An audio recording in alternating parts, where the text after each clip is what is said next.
बारामतीसह राज्यातून मुलीच्यावर तुमच्या कौतुकावर वर्षा होते, काय सांगाल?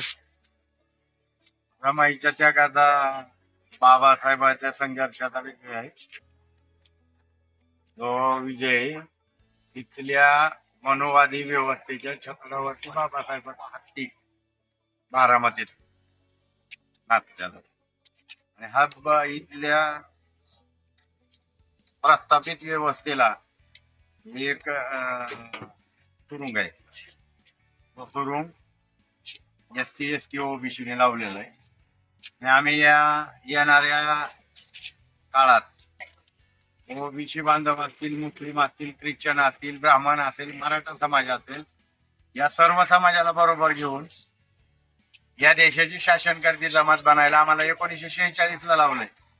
म्हणजे 1946 ला बाबासाहेब आंबेडकर आग्र्यात, उत्तर प्रदेशाच्या आग्र्यात जातात आणि आग्र्यात सभा घेतात आणि त्या सभेत बाबासाहेब बहुजन समाजाला उद्देशून सांगतात की जाण तुमच्या घराच्या भिंतीवर लिहून ठेवा, मला या देशाची शासनकर्ती जमात बनायचंय. आम्हाला गरज नव्हती त्यावेळी. आणि मग फुले शाहू आंबेडकर, मान्यवर कांशीराम साहेब आणि परम आदरणीय बहीण कुमारी मायावतीजी यांच्या आदर्श डोळ्यासमोर ठेवून मार्गक्रमण केल्यानंतर या देशाचा आणि या राज्याचा सत्ताधारी आपण बनू शकतो, होऊ शकत हे कांशीराम साहेबांनी सांगितलं होतं. तर ते मी करून दाखवलेलं आहे बारामतीत. आता महाराष्ट्रातल्या आणि या पंढरपूर, माढा, सोलापूर जिल्ह्यातील बहुजन समाजाने आता बारामती सारखे इथे करून दाखवले. मुलीला वयाचे 21 वर्षी नगरसेवक केले, त्याच्याबद्दल काय सांगाल? नाही, आमच्या म्हणजे बहुजन समाजातले जे बहुजन समाज आहे तो आपल्या घरातल्या मुलीला पुढे आणायला तयार नाही आणि म्हणून मी दिल्लीला शिकणाऱ्या माझ्या मुलीला बारामतीला बोलवून घेतलं. नॅशनल कोऑर्डिनेटर आकाश आनंद साहेब यांनी तिला बारामतीला पाठवलं आणि हे आकाश आनंद साहेबाची टीम बनायला जी सुरुवात झालेली आहे ती टीम बनवण्याचा पहिला मान बारामतीला मिळालाय आणि मी ते करून दाखवलेलं आहे. ज्या राज्यातून बारामतीमध्ये तुम्ही निवडून आलाय, पण तुमचं सर्वत्र कौतुकही केलं जाते, पण त्या जे कौतुक करते त्यांच्यावर बी दबाव आणण्याचा प्रयत्न करायला लागले प्रस्थापित लोक. नाही, ते जो काही प्रकार झालेला आहे बारामतीमध्ये ते मला जर अगोदर माहित असतं ना मग त्याला दाखवलं असतं मी. कोण करते काय? राष्ट्रवादीचा एकच कार्यकर्ता आहे, बाकीचं नाही. अख्खी बारामती माझ्या बरोबर आहे. पवारांना विचारणार कोण जाब कोण विचारणार? तुम्ही आमच्या जमिनीवर चला, आम्ही बोलायचं नाही, तुम्हाला विचारायचं नाही. आणि तुम्हीचा दादा, तुझी ताई, तुझा साहेब आणि आमचं काय आहे? मग आम्ही काय फुपटा खाणार? आमच्या जमिनीवरती तुम्ही आमच्या जमिनी तुम्ही लाटणार आणि म्हशीच्या गळ्यात साखळ्या असत्या तशा सोन्याच्या साखळ्या आमच्या बापदादेच्या, आमच्या आजीला खायला नव्हतं म्हणून तुम्ही 500 रुपयात 200 रुपयात जमीन घेतली. घेता येत नसताना सत्तेचा दुरुपयोग करून सत्ता कोणी दिली तुम्हाला? तर आम्ही दिली ना. मग आमच्या जमिनीवर आता काय वाटत असेल त्या मांगाला, त्या माराला? मी तुमच्या चॅनलच्या माध्यमातून पवाराच्या कुटुंबाला सांगतो ती मांगाची, महाराच्या जमिनी माघारी दे, नाहीतर सगळी महार मांग चांभार ढोर यांना घेऊन मी सहयोग समोर येणार आहे. राज्यव्यापी आंदोलन असणार आहे आणि ते करावं लागणार आहे. त्या 12 मातंगांची जमीन 300 करोड रुपयाची आहे. अजितदादाला माझं चॅलेंज आहे, मी जर खोटं बोलत असेल तर मला डबल मोका लाव. तुम्ही जर जमीन लाटलेली आहे ती जमीन जर माघारी दिली नाही त्या मातंग समाजातल्या बांधवांना, आलूराम चौधरी तुम्हाला झोपू देणार. बारामतीमध्ये तुम्ही प्रस्थापितेच्या छातीवर हत्ती लावलाय, तर इथून पुढे तुमच्या स्थानिक स्वराज्य ज्या निवडणूक आहे त्याच्या पुढे म्हणजे कसं जाणार काय? आता महानगरपालिकेची निवडणूक चालू आहे. पुण्यातून आम्ही आमच्या प्रभाग क्रमांक 2 मध्ये 13 मध्ये आमचे सुमनताई गायकवाड आणि त्यांचे सहकारी लढतात.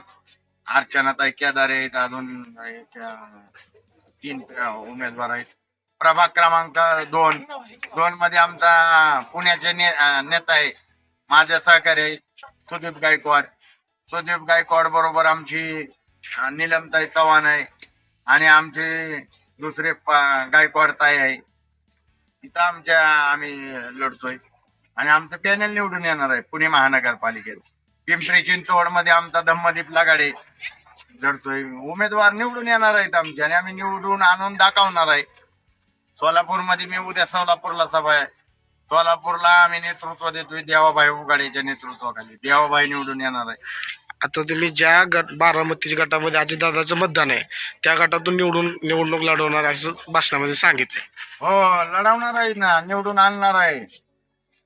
माझ्या बरोबर ज्या धनगर बांधव जे आहेत किंवा माळी बांधव असतील, ओबीसी बांधव आहेत, ज्यांनी बाबासाहेब आंबेडकरांची जगात पहिली मिरवणूक आमच्या बारामतीत धनगर समाजाने काढली.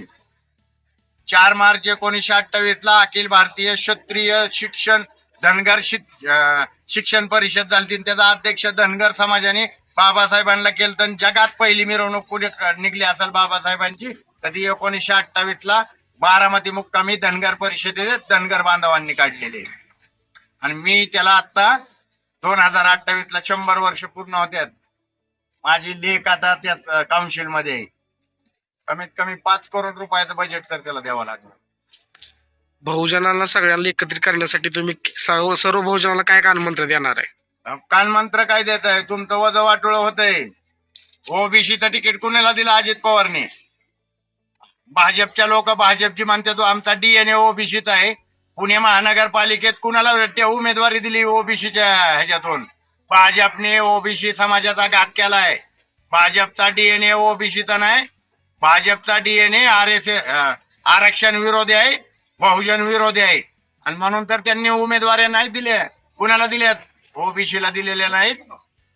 ज्यांनी आता सर्टिफिकेट काढले, सत्तेचा दुरुपयोग करून काढलेला आहे, त्या लोकांना उमेदवारी दिलेत. अरे ही ओबीसीला तुम्हाला उमेदवारी देत नाहीत महानगरपालिका नगर परिषद. हे तुमच्या पोराला मेडिकलचं शीट देणार आहेत का? नाही देणार. म्हणून ओबीसी जागृत होतोय, एससी बरोबर येतोय.